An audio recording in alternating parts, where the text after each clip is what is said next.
Welcome back to Master Glass. I'm your host, Livio. For centuries, licorice, aniseed, anethol flavored liqueurs were the most sought after. We're going to explore 7 of them today. So let's just go, shall we? The first one I'm going to talk about is arak. Arak is an Eastern Mediterranean liqueur made in places such as Lebanon and Israel and the Palestinian area. It does not have a geographic protection, so it can be made anywhere, but it is probably the most dry of all of these, and I'm going to give it a shot right now. Now this here is called Elite Arak. It comes at 40% alcohol by volume, so I'm going to give it a shot. And what I'm trying to do here for you all is to sort them for you in what is going to be the sweetest, or I should say the driest to the sweetest, with the most concentration of that anethol flavor. What is that anethol flavor? Licorice, right? That's exactly what it tastes like. I do have a video on absinthe that you should also take a look at, but in the interim, let's just explore these and see. Okay, the aroma here is nice and minty. Super, super clean. Very, very clean mint flavor.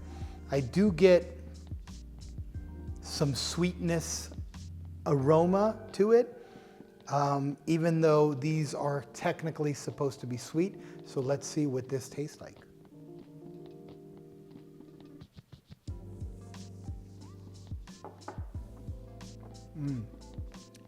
Yeah, definitely dry and tart with a touch of bitterness to it. Just a little note of it.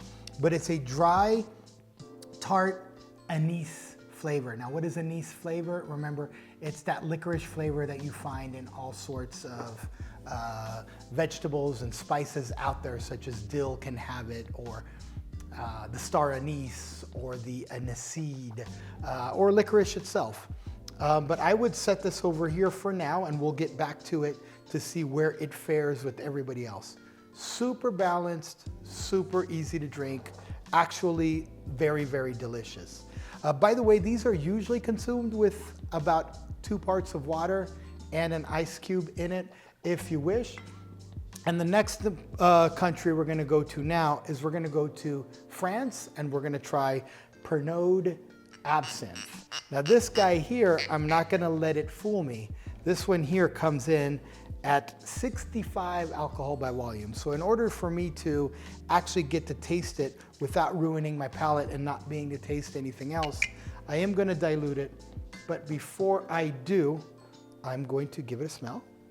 Now, as you can see, the color on this promises that minty, anise-like flavor to it. And that is because, oh yeah, that is because French absinthes are typically green in color and are typically drier than perhaps the Swiss versions of them. Aroma here is a little more just black licorice with, again, a whisper of sweetness, but in here I'm getting a little more other aromas and bitterness. Let's give this a taste, but like I said, before we do, add a little bit of water. It's going to get cloudy a little bit in what is called the louche. And there we go. Let's give it a little more again. I don't want to get drunk before I can finish all of these.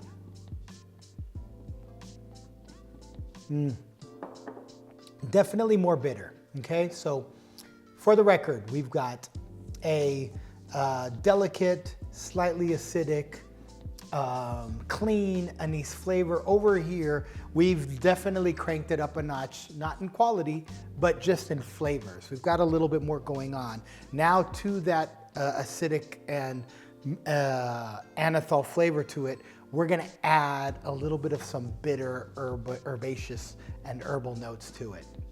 Let's move on. We're going to stay in France, but we're going to move to Ricard. Now, one might say, what's the difference between absinthe and Pernod and Ricard? I have a video for that. We're going to leave a link below. That is not for today. Today, we just want to compare, again, the anise or the anethol flavors and the sweetness in each one of these. Ricard comes to us at 43, if I can see, 45% alcohol by volume. Different color here, a little bit more gold than the versus the absinthe, which was more of a green hue, had more of a green hue to it. This is lovely. I'm getting still that minty eucalyptic, but I'm getting a little bit of mustiness, almost like I'm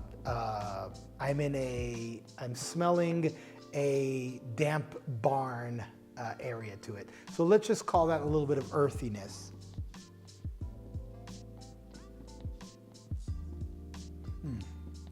No water needed here because at 45 I can handle that.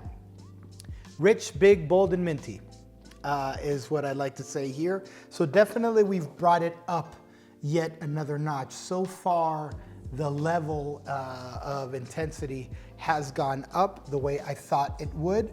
Let's move on to the next one. We're gonna go to number 4.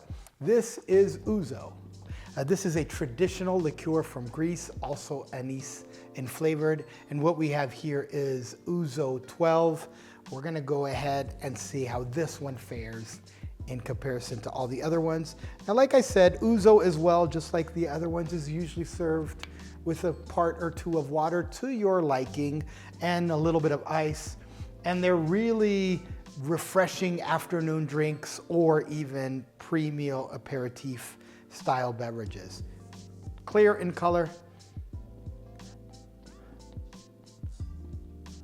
And again, I'm getting some damp, musty aroma profile that I was getting also in the Ricard.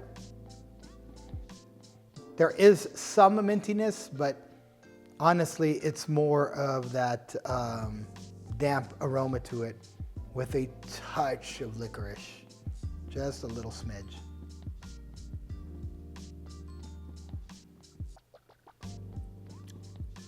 And the taste is so different to the aroma.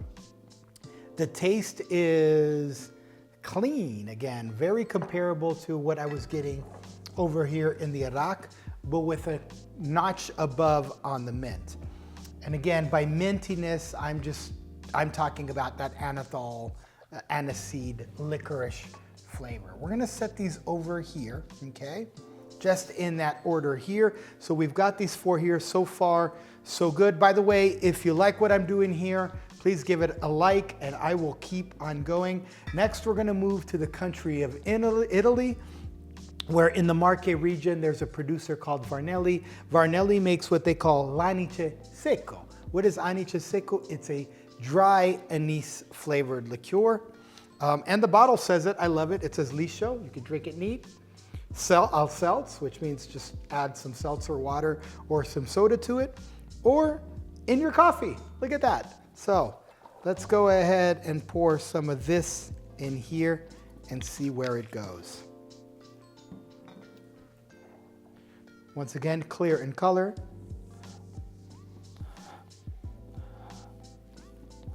Very little anise aroma here. Very, very little. Again, it's dry and sugar does kind of boost up those aromas.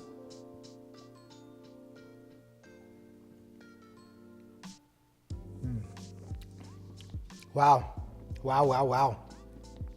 Very good.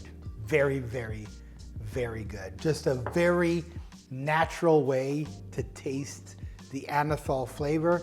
The sugar is right where it needs to be. It's dry, but it's still sweet. Don't get me wrong. It's got the perfect amount of sweetness in it to push up that right amount of aniseed flavor. By the way, these are great in cocktails. You can use them both as a modifying ingredient, or you can use them as an accent, meaning just a couple of drops, add a little notch of extra flavor to your cocktail. It's almost like you're taking the screwdriver and you're adding a little extra twist to make sure that that screw is tight and tight. These products here will tighten up your cocktail because if you use them in the right portion, they will just add a little extra oomph to it. Eucalyptic flavors, licorice-like flavors have a tendency of boosting up every other flavor that they're playing with. I'm gonna move on to the country of France, where Marie Brizard makes an anisette liqueur.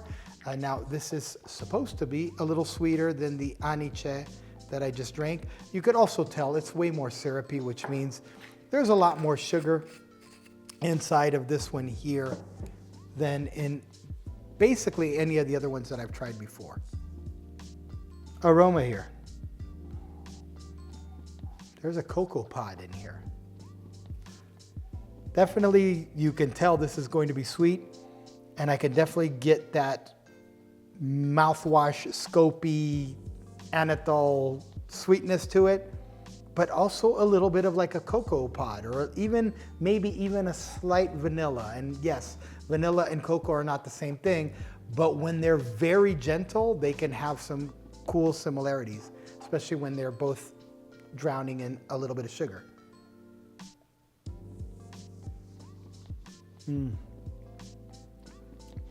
Lovely, fluffy, velvety, sweet, delicious, okay? So this one here, I wanna just compare these two here because both of them, I found them to be super balanced, although the quantity of sugar in these two is completely different. This one here, the sugar was playing the support role. It was saying, I want you to taste the licorice flavor, and so I'm gonna help that licorice flavor come out so that you can taste it.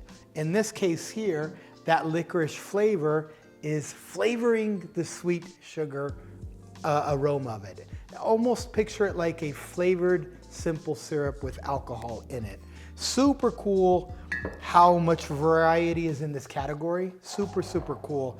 I'm excited. Last but not least, we're gonna go back to Italy where Sambuca is produced.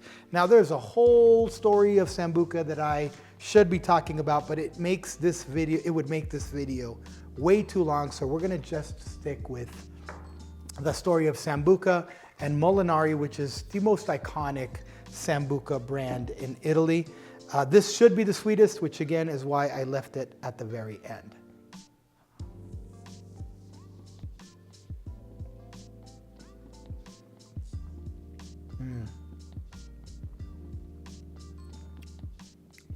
Ooh. Yeah, so Sambuca has a little bit more of a burn, a little bit more of an edge, a little bit more of a spice. And by spice, I mean a little bit of a peppery spice, like a hot spice to it than the anisette had, which again, I'm glad I put it at the very end. I think this order is pretty much the right order to taste everything in. Yeah, on the nose, you get zero anethol, zero. You get alcohol, right? By the way, what are we coming in at here? I believe we are at, in the 40s. It does not say, there we are, 42% alcohol by volume. You can definitely smell this. So this has more alcohol in it than your regular vodka does.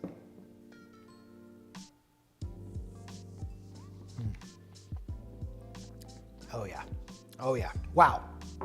Okay, so this one here, again, these products have all different traditions, all different cultures, each of which honors people and how they celebrate and how they enjoy life. So I do not want to overly simplify this, but for the purpose of this video, obviously, if you're not from any of these cultures and you're just looking for an anise flavored liqueur, what's the anise concentration, what's the sweetness, and what's the alcohol content, I would go with something like this. I would say Sambuca stays at the spectrum of the very end. I would say, let's put, let me make sure I get this right. I'm gonna put this one here. I'm gonna put this one over here. I'm gonna bypass these two guys over here because I feel like these have a whole different thing going on with them.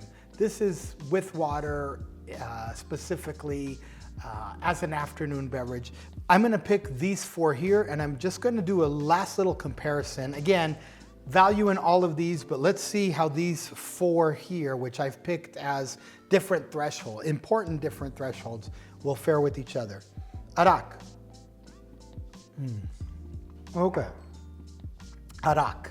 Super dry with a touch of bitterness, all which is a really good trait. I can see how in this case here, that licorice anise flavor is being used as an accent. Kind of like I was talking earlier about a cocktail. Not the main role, one of the kind of the supporting actors in the show. If you want big and minty, no. If you want a smudge of minty, you're right on point here with this nice little arak. Okay, in the spectrum, Ouzo 12 was this glass here. So let's go ahead and smell this. Again, I'm getting that nice little mustiness that we talked about earlier.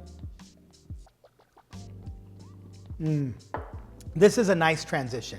So the next in the lineup would be right here. I would go with this here, which just cranks down the acidity, cranks down the bitterness, but brings the eucalyptic licorice flavor just a smidge above. So if you like licorice, but you don't want it drowning in sugar, here you go right here, okay?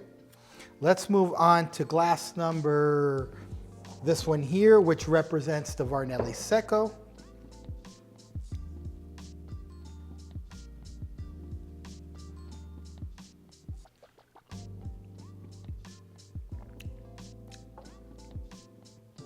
Okay, in this case here, we almost went back to what was going on with arak. A little bit of bitterness, a little bit of tart acidity, but a little bit more richer, bigger in alcohol flavors, more bold in terms of just mouthfeel. And how is mouthfeel important? Mouthfeel is important because if I give you two chocolate milks, and in both chocolate milks, they're both identical. One has a small straw, one has a big straw. In the big straw, you get more in your mouth, right? And so they're still the same chocolate milk, but you're getting more flavor. Same thing going on here. So these two here, I almost found them to be relatable with this one here having a little bit more mouthfeel. Last but not least, and I could see why a lot of college students love Sambuca, or at least they did back in my time, is because this is just sweet, beautiful, rich, and licorice flavors. Yeah, just big, rich. So if you love licorice flavor, you're gonna stay right here with the Sambuca. If you think that maybe you might want to take it down, if let's say you are a Sambuca drinker and you like that anise flavor, but you want to take a step down, then I would go over here to the anisette. Wow, this was a fun experience even for me to do.